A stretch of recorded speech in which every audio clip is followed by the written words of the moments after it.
इस तरह से वैदिक काल के सिनॉप्सिस बनाओगे तो बहुत फायदे में रहोगे। देखो वैदिक काल में ये अपन ने इंट्रोडक्शन दे दिया। प्रारंभिक वैदिक काल के दौरान आर्य सप्त सिंधु 7 नदियों की भूमि में रहते थे। ये इंट्रोडक्शन हो गया। फिर ये बीच की पॉइंट आ गया। उल्लेखित 7 नदियाँ थी ये सिंधु, वितस्ता, झेलम, विपाशा, व्यास, अस्कनी, चिनाब, शतरुद्धि, सतलज, पुरुषनी, रावी और पौराणिक सरस्वती थी।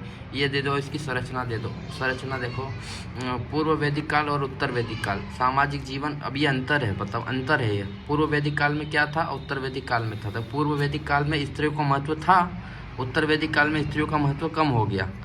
विधवा विवाह पूर्व वैदिक काल में था और ये उत्तर वैदिक काल में विधवा विवाह पर रोक लग गई थी। फिर ये वर्ण व्यवस्था कर्म आधारित थी वैदिक काल में और उत्तर वैदिक काल में जन्म आधारित हो गया। फिर ये इसकी राजनीतिक स्थिति देख लो। पहले ये राजनीतिक स्थिति में देखो, कबीलाई था, सभा समिति विदत गण में थे, जबकि यहाँ राजकीय प्रभुत्व था।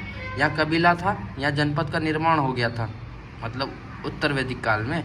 यहाँ योग्यता और चुनाव होता था वैदिक काल में, जबकि यहाँ राजा अनुवांशिक पद हो गया था। मतलब उत्तर वैदिक काल की राजनीतिक व्यवस्था ये में अंतर भी है दोनों में, कि ऐसे सिनॉप्सिस बनाओगे तो बहुत फायदे में रहोगे। देखो उसके बाद ये इसका आर्थिक जीवन हो गया। ये आर्थिक जीवन हो गया। इसमें आर्थिक जीवन में देखो, इधर उत्तर वैदिक काल में पशुपालन था, उत्तर वैदिक काल में कृषि हो गया। वैदिक काल में तांबा था, यहाँ लोहे का ज्ञान हो गया था। यहाँ शतपथ ब्राह्मण, यहाँ हल का प्रयोग होना लगा उत्तर वैदिक काल में। फिर ये 4 वेद आ गए, 4 वेद। अब यह देखो, ऋग्वेद के उपनिषद कौन से थे, ऐतरेय और कौशिकी। सामवेद उपनिषद, छांदोग्य उपनिषद और जैमिनी। यजुर्वेद का उपनिषद कंठोपनिषद और बृहदारण्यक उपनिषद। यह अथर्ववेद का उपनिषद है मुंडक, प्रश्न उपनिषद और ये मांडुक्य। ये देखो, फिर इसमें ये अपन अन्य पॉइंट डाल दो लास्ट में जब ये दे दिया। फिर इंद्र के लिए ऋग्वेद में इंद्र था, उत्तर वैदिक काल में प्रजापति हो गए थे, मतलब देवता। ये देवता में अंतर है। इंद्र ऋग्वेदिक काल के देवता थे, प्रजापति उत्तर वैदिक काल के देवता थे।